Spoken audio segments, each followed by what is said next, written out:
Thank you. Urgent business. I have not received notification of any urgent business. Declarations of interest. If you've got any declarations of interest, by all means make them. And there is a form that you can sign, I believe. Okay, public question time. I've not been notified.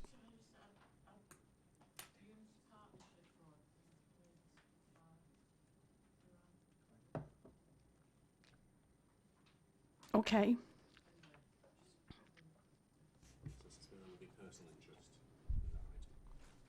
For what board? Unity Partnership Board, isn't it?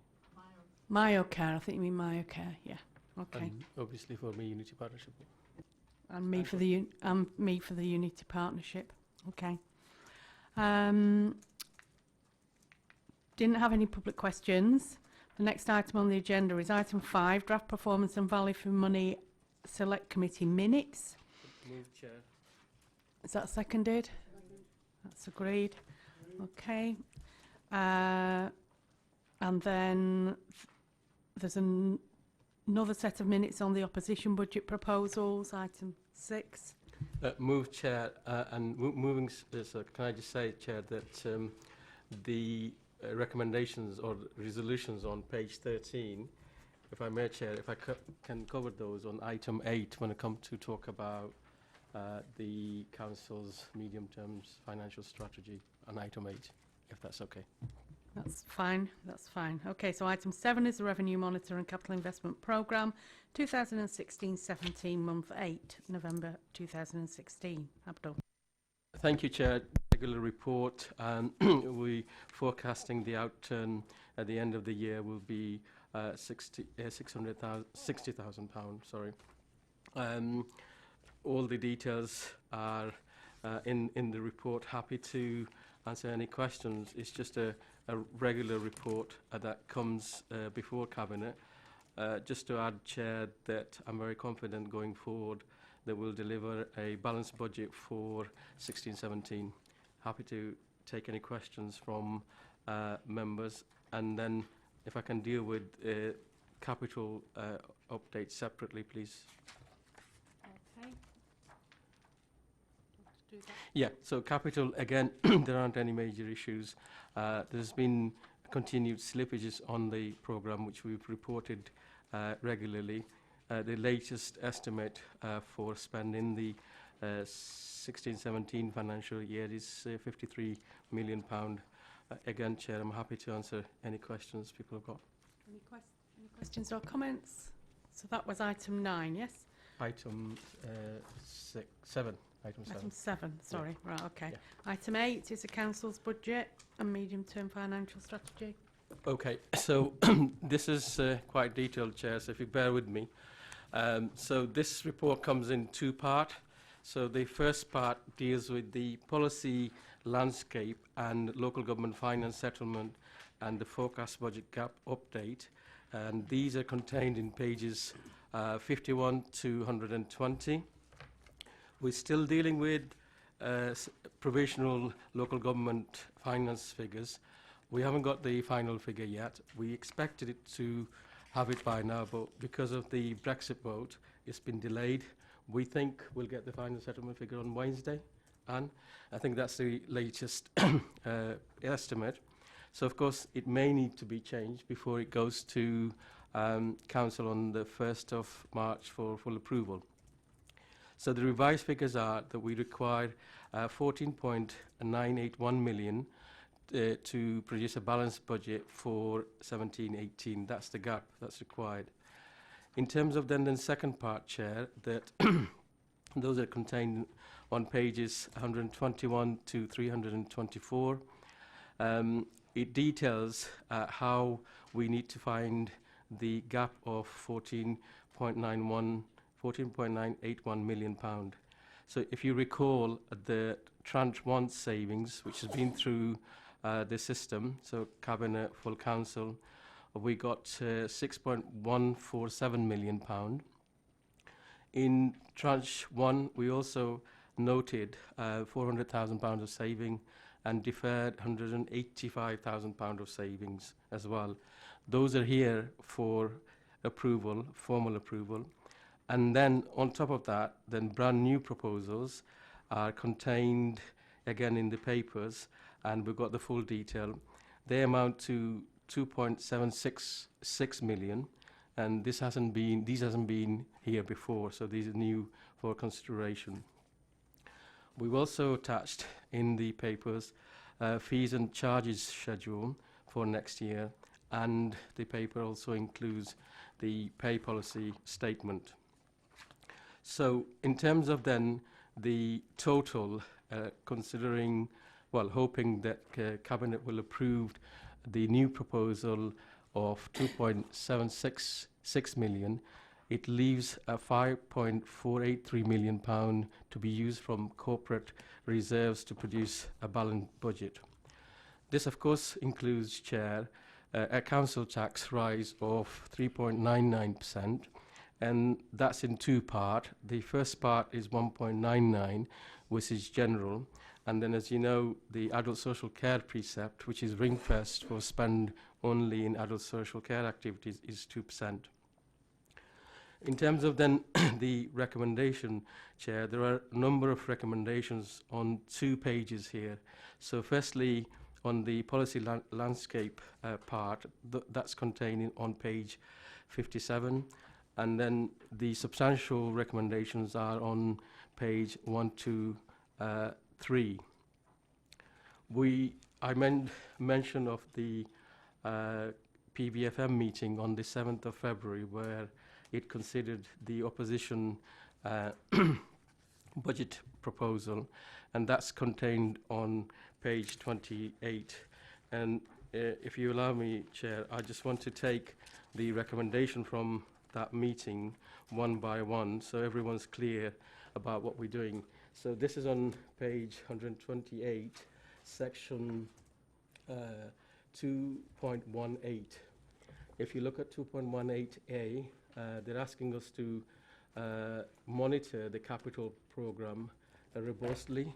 Well, we do that as a matter of course through bringing reports here formally on a quarterly basis, and also I chair and the leader attends the Capital Investment Programme Board that we have that meets on a monthly basis. So I think we can say that's sorted, and we'll continue to do that and report back as per normal. As far as 2.18B is concerned, well, it's talking about finding some saving, in other words, 2 posts from Communication, Marketing, Strategy, Partnership and Policy team. I've discussed that with the leader because in her portfolio, and she's assured me that we've actually taken out saving in this year from that budget area.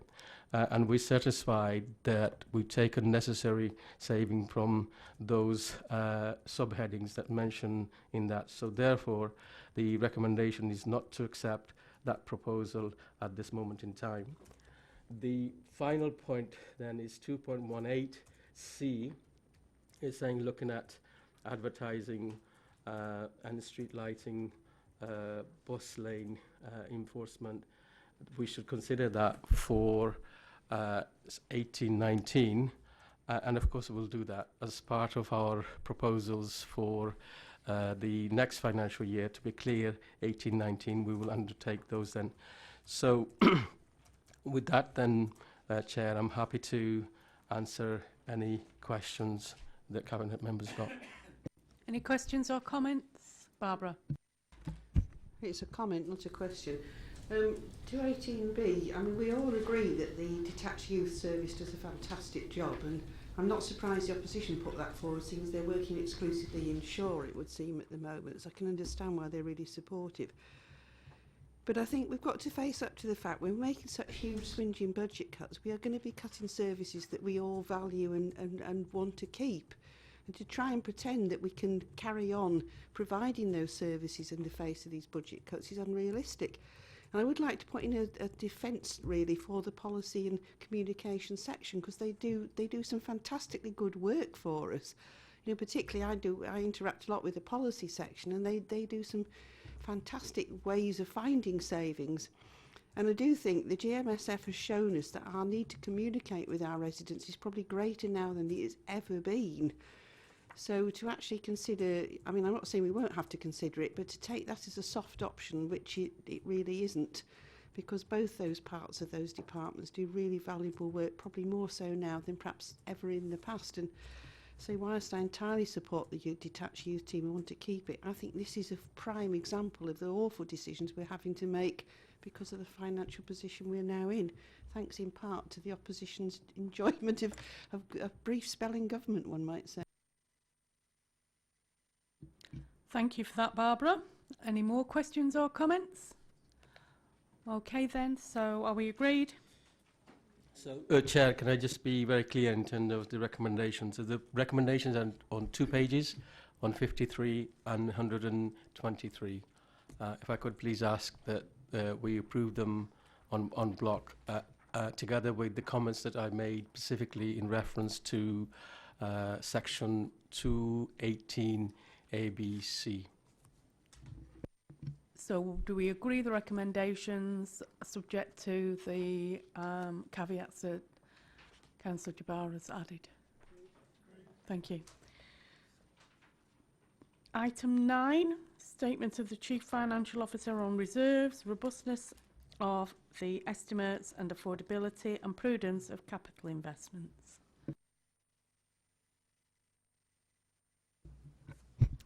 Thank you.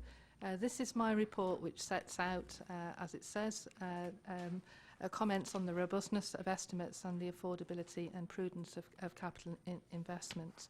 So the report looks at the recommended level of balances for 2017-18 and potentially also for 18-19 and 19-20. Clearly, that position could change in the light of developments before we get to those 2 financial years. That level of balances is based on a risk assessment, which is a way that this council has adopted the process for assessing the level of balances over previous financial years. And the report also looks at the level of reserves that the council currently holds, looks at the estimates for the expected level of reserves at the end of 16-17 leading into 17-18 and provides a commentary on each of those reserves. The report also recommends that the Audit Committee takes and continues an active role in reviewing the level of reserves and the appropriateness of those reserves. So the report recommends the level of balances. It also gives assurance as well around the level of the estimates, that it is a properly balanced budget and that it meets all the requirements of me in my role as a statutory officer. Thank you. So do we agree with that report? Agreed. Thank you. Item 10, housing revenue account. So, Chair, this is a joint report between myself and Councillor Brownage. So I'll pick up the finance side, and if Councillor Brownage wants to come in on anything else, then that's fine. So essentially this report is about looking at the rent increases for dwelling properties and non-dwelling properties for the next financial year. So it's been proposed that we increase it by 2%, and this is in line with a PFI rent formula that we have. So you might have seen some comments about rent being decreased in social housing, including council housing, but this is exempt because these properties were developed under a PFI contract, so we are able to increase the rent by 2%, both for dwelling and non-dwelling properties. So that's what it's suggesting. It's setting out the forecast outturn for 16-17, and then of course the proposed budget for 17-18. The service charge, we're proposing to approved I think what's the phrase in here now? It is saying that we should be actually increasing it as previously, just to make sure that we are on line with the phased service charging policy that we've got. In terms of the balance, well, the housing revenue account has a healthy balance, and it's forecast that at the end of this financial year it will be 17.4 million. And we think the year after that, 17-18, it will be 16.9 million. Obviously, quite a lot of details. Again, happy to answer any questions, but if Barbara wants to come in and add anything from her side, I'm happy to do that. Barbara, do you have anything to add? No, thank you, Chair. Okay, thank you. So do we agree the report? Thank you. Item 11, Capital Strategy and Capital Programme 2017-18 to 2020-21. Okay, thank you, Chair. So this is a 4-year strategy which details what the Council intends to do in terms of its priority over the next 4 years. It also sets out how we're going to fund the various activities. We are still waiting on some government announcements. So, for example, the school basic needs, although we have the allocation for next year, we haven't got the allocation for the following years, and that's a crucial part of the strategy. Again, happy to answer any questions from any members. Any questions or comments? Is that agreed? The final item on the agenda, item 12, Treasury Management Strategy Statement 2017-18. Think that might be you, Ab. Thank you, Chair. So this is genuinely a technical finance report. So if people don't get it, I have complete sympathy. but we're required to bring this to you by law for approval. So it sets out a range of investment plans in here which are prudent in our view, and it also sets out some key performance indicators that we must make sure that you are aware of.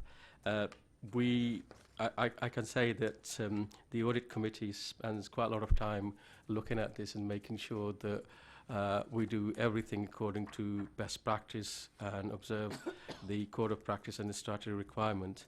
As I said, it's quite interesting read, actually, if you get the time to read it, to see where our money's been invested and what happens in the money market.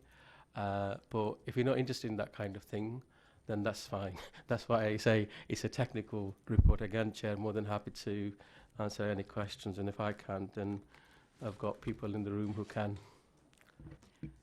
Any questions or comments?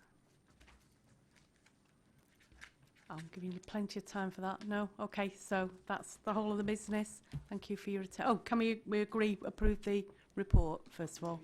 Okay, and then that's the whole of the business. Thank you for your attendance.